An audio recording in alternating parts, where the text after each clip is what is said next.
Have you ever gone back to the site of a truly traumatic event in your life and thought to yourself with disgust, oh God, I can't believe I'm back here again? That's how the Acolyte episode 7 feels. It's time for a Marvin the Movie Monster review.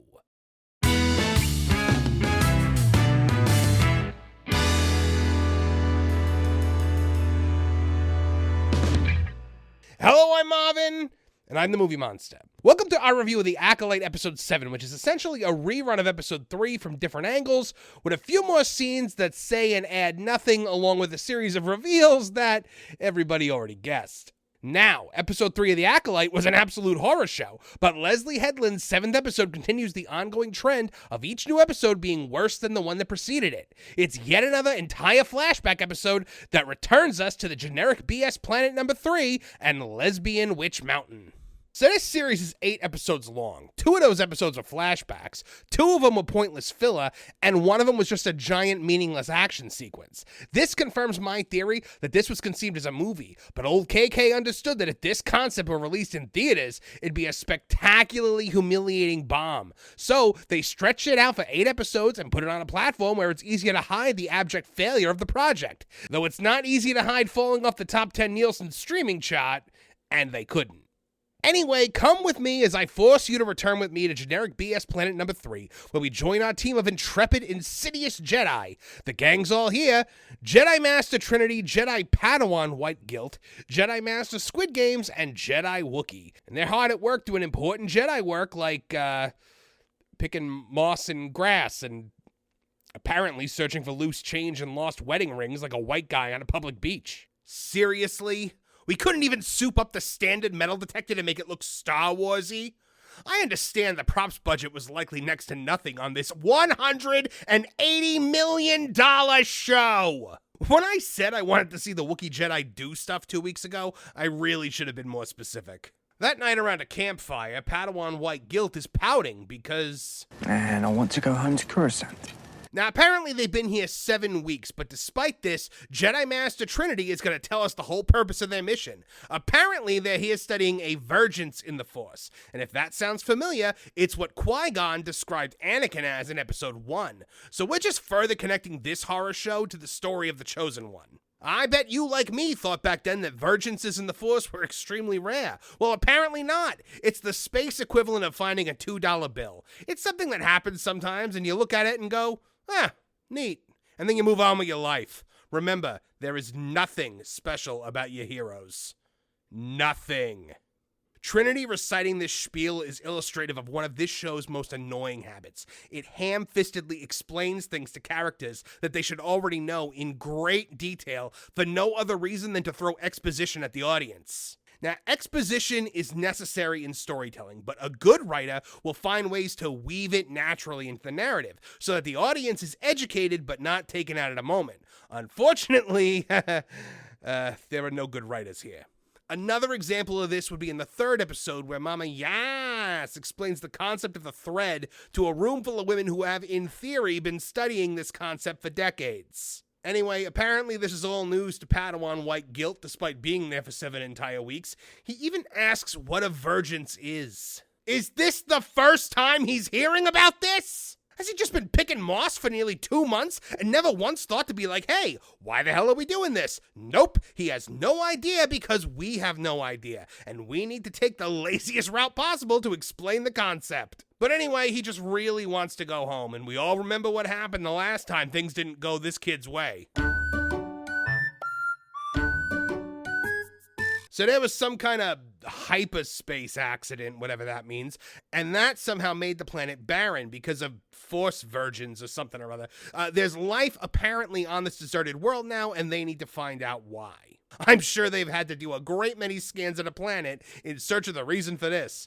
Of course, that would beg the question of how they managed to miss the giant mountain with a massive fortress and electricity filled with lesbian space witches. Seriously, of all the plot holes and contrivances in this show, this has got to be the one that takes the cake. How have these Jedi been here for 7 weeks and found no trace of these women?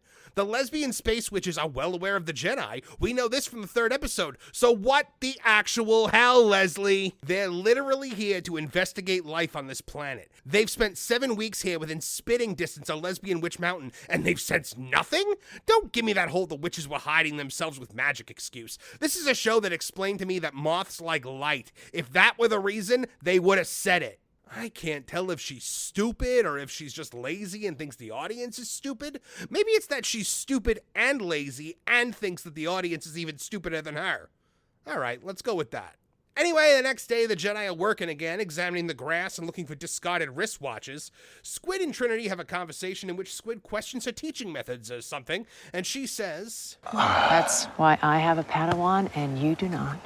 They're making it seem like Squid really wants a Padawan more than anything else, like he's Mrs. Jumbo waiting for the stork to arrive to deliver him a little bundle of joy. That's our first dip into the utter annihilation of Squid Game's character in this episode.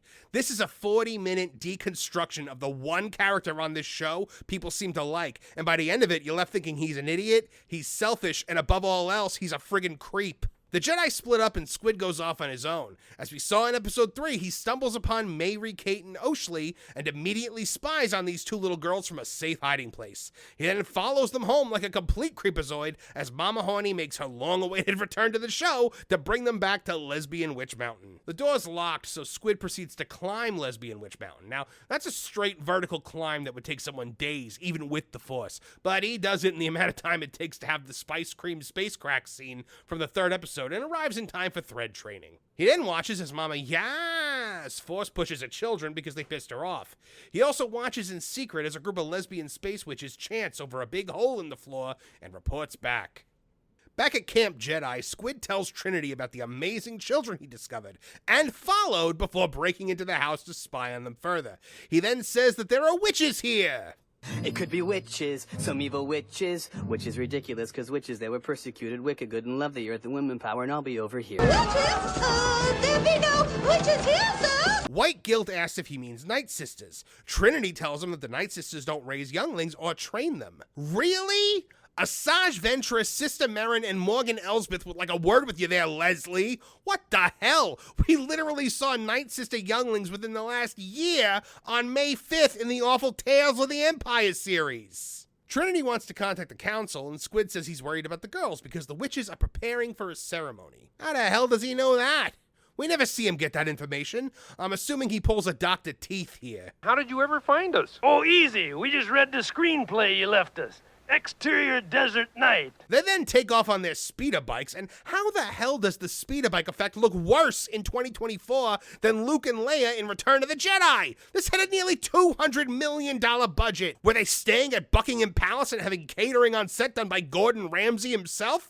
Probably not, as he calls out incompetence when he sees it, and he would have been cursing Leslie out every day on the chow line. Where did all this money go? Each of these episodes had a $22.5 million budget when you break it down. That's more than Godzilla -1, and that had a whole-ass Godzilla in it that looked passable. Return of the Jedi had a $32.5 million budget, and this effect is far easier and cheaper to do now. Where did all the damn money go? The Jedi gain access to Lesbian Witch Mountain and interrupt the Ascension ceremony, as we saw before. Well, at least they didn't make me sit through the musical number yet again. What the hell, I'll make you sit through it. Power of one, the power of two, the power of many. The Jedi and Mama Yes. trade bobs and recycled clips from episode 3, and Mama asks the same question I've been asking this whole episode. The all-knowing Jedi were ignorant of their surroundings. She then invades the mind of Padawan White Guilt, but she weirdly paces around this much younger man in a predatory way while being weirdly suggestive to him. Your master denies you. Master denies you. I would not keep you from what you want. This feels like a great time to remind you all that Leslie Headland is the former personal assistant to Harvey Weinstein. Anyway, Mama tries to seduce White Guilt to the dark side. Now, Palpatine had to promise Anakin unlimited power and the ability to save both the person he loves the most and his unborn children from certain death. Mama says that, she'll let White Guilt go home from work early. And he's in, baby! Anyway, he kneels with black eyes, and the Jedi are all like, wait, what? There's no way to free him from this control. Remember that one for later. But then we get Oshley wanting to show the Jedi what she's learned in another recycled clip, so Mama Yass agrees to let the girls be tested. Again, nothing new was learned here, and this was a massive waste of time. Back at the ship, which I've just realized is the ship they're still using 16 years later, Trinity closes one plot hole from the third episode by saying that they can't seriously test the twins because they're too old to be Jedi. But then, Squid makes everyone uncomfortable when he says this. I feel a connection to Osha. I feel she's meant to be my Padawan. Yup, it's as weird as it sounds, and it's hard to take this any other way. He's infatuated with this little girl he just met after spying on her in the woods and following her home. He then says that he knows this little girl was meant to be his Padawan. What the actual hell, Leslie? But the crazy part is, this isn't treated in the show like it's weird at all. First, he had an adult Oshley hitting on Padawan Chitara, a child, as Squid Games admitted in the 5th episode. And now, we have Squid Games, a grown man, obsessing over this little girl. And none of this is attached to any stigma. Leslie Headland, I assume I speak for all of us when I say, what the heck is wrong with you? Squid could have had a bad experience with Night Sisters in the past, maybe seeing Mother Talzin, whoever hurting children for a ceremony that left a scar on him or something. So he has a prejudice and thinks that witches are going to hurt the kids. He could have had any other reason outside of just being obsessive about this little girl that he just met. But this is the path Leslie Headland, the former personal assistant of Harvey Weinstein, let me remind you, felt was appropriate. Now it's time for the testing. The girls arrive and we see Mary Kate enter the ship and get her blood taken. The twins are horrible child actors, maybe some of the worst I've ever seen. They make Jake Lloyd look like Ian McDermott, but I have to say they still play these characters with more nuance and acting chops than Amandla Stenberg does when they're adults. Sometimes they even change their facial expressions, so good for them. The bar is officially that low. So after getting her blood taken, Mary Kate bombs the test. My favorite part was when she says an answer, but Squid tells her the image hasn't appeared yet, as if it's some kind of gotcha moment. If she was legitimately failing, then she actually wouldn't know. Again, just terrible writing that makes no sense. Trinity then asks Mary Kate questions about the coven, and she responds accordingly. Mama says Ascension means Osha and I will lead the coven. Mama said everyone must walk through fear. Mama says that alligators are ornery because they got all them teeth but no toothbrush. Squid then wants to take a different approach with Oshley. I'm sure he does. This makes the scene from episode 3 even creepier when he's luring her toward the Jedi by telling her about all the other children. Back at Camp Jedi, Trinity gets word that the council told them not to take the kids away from lesbian space witches. That means Squid Games isn't getting what he wants. They also said they have to stay on generic Planet 3, which means White Guilt isn't getting what he wants either. Trinity even says that Squid has formed an emotional attachment to, quote, this little girl, which just makes my skin crawl. The toxic men don't take this well, and White Guilt then points out that the twins' M count is high. Why the hell won't Disney just say midi-chlorians? I get that they weren't popular in the prequels, but compared to everything they've introduced into Star Wars in the last decade, this is the least of our concerns. Just say the damn word. Hell, put Jar Jar in at this point. Anything is better than this. They avoid giving the actual number. I was holding my breath because we know Anakin's count was 20,000, and I legit thought the twins were going to be like 20,001 or something, but something in their results are the same, which means that they were one consciousness split into two beings. So White Guilt decides to fly off the handle at this news and declare that he's going after the twins because somehow that'll lead them to going home. Squid Games, seeing a chance to get what he wants as well, follows to, quote, stop him, supposedly, and the toxic men are off to the races. We then get some Lesbian Witch Mountain reused footage in a cut with horrible speeder bike footage to fill some time. Mama Horny then tells Mary Kate to get mad and stop the Jedi from taking Oshley. She then makes her test her powers to fight back against her. I should note, without using a weapon. Sound familiar? The lesbian space witches are like, you can't let them take Oshley. Screw what she wants. We need her here. And Mama Yass is like, today I'm going to be a mother out of the blue, despite everything I've said and done up to this point. Mary Kate then smashes the door controls to Lesbian Witch Mountain, locking the Jedi out. Mama Horny then takes the official title of my least favorite character on the show with some of the weirdest acting choices I've ever seen this side of Saw Gerrera. Witches, arm yourselves! White Guilt is then like, oh no, we're locked out, and Squid is like, don't worry, it only takes 2 minutes to scale this entire mountain, so up they go. Then Mary Kate lights Lesbian Witch Mountain on fire. The flammable stone ignites as we saw last time, only this time, Mary Kate is upset that she just happened to do this and screams for her mother. The Jedi arrive atop Lesbian Witch Mountain after that 2-minute vertical climb and come face to face with Mama Yass and Mama Horny. Instead of just telling the Jedi that she's allowing Oshley to join them, she decides to be snide and cagey about it, which is the biggest what the hell moment ever. The lesbian witches then take aim with their arrows, and I'm like, why the hell is Mama Yass allowing this? She's letting Oshley go. She has repeatedly said no violence or weapons. Why isn't she diffusing this situation? Answer: because the script demands she go along with it. Because if she acted within the scope of what she established in the last scene, everything that needs to happen in this scene won't happen, and that can't happen, so this has to happen. Squid asks how the twins were created, which makes Mama Horny get ready for battle. But then Mary Kate comes running in, screaming, "Fire!" And for some reason that makes Mama Horny and White Guilt drop into combat stances.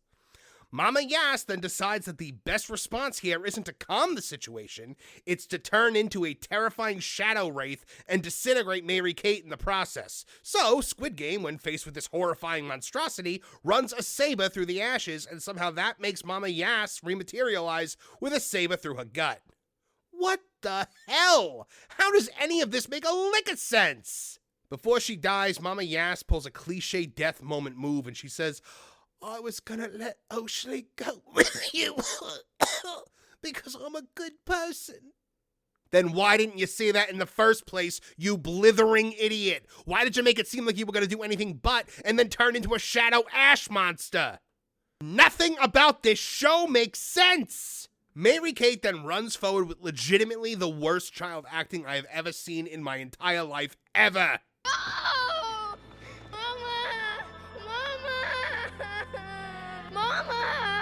Still better than Amanda Stenberg, though.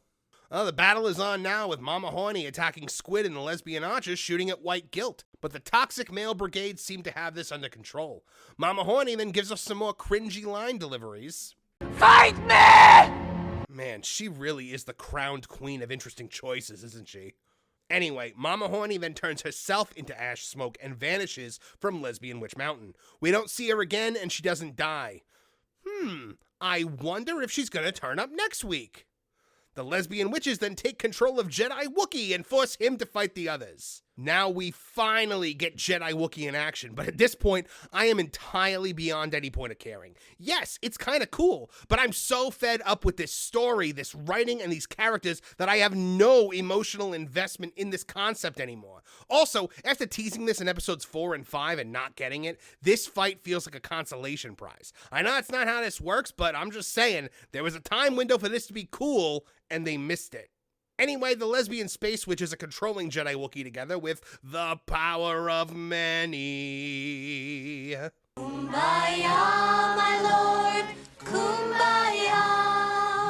Sister Droopy Dog is even there to tell the Jedi Wookiee, "If you attack the other Jedi, I'll be so happy." Hey, I wonder if they're able to control anyone else like that. Yeah, maybe in present day?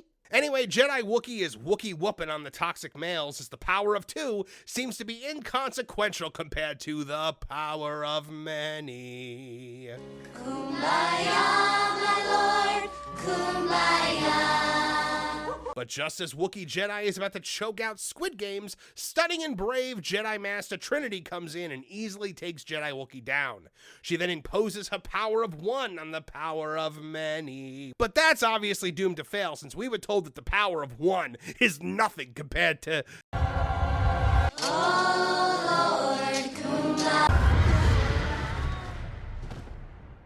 Oh. Nothing in this show makes... You know what? I'm not going to say it again because I'm just glad that... The witches are dead. Also, if it was this easy to break a witch's hold on someone, why didn't Trinity bust that one out and cut the thread when Mama Yass was controlling White Guilt? Squid then races through Lesbian Witch Mountain, which is exploding for some weird reason now, which was still not explained, to find the twins. He finds them on a collapsing catwalk and tries to use the Force to hold the catwalk up, but he can't. Hey, genius! Why didn't you just use the Force to pull the 2 kids? That seems logical and way easier. But he can't hold both catwalks. Squid makes a choice and lets May fall so that he can save his weird, creepy obsession. Back on the ship, Jedi Master Trinity tells the toxic men that she's not mad, she's just disappointed. Then her and Squid nearly fight, and she agrees to tell the council that Mary Kate started a fire that killed everyone. They're saying this like that's some kind of cover-up. This is exactly what happened. And then the episode ends. Oh, jeez.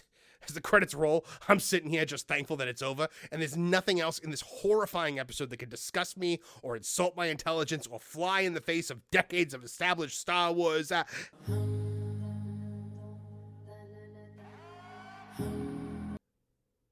What the hell? Parts of me will die with you.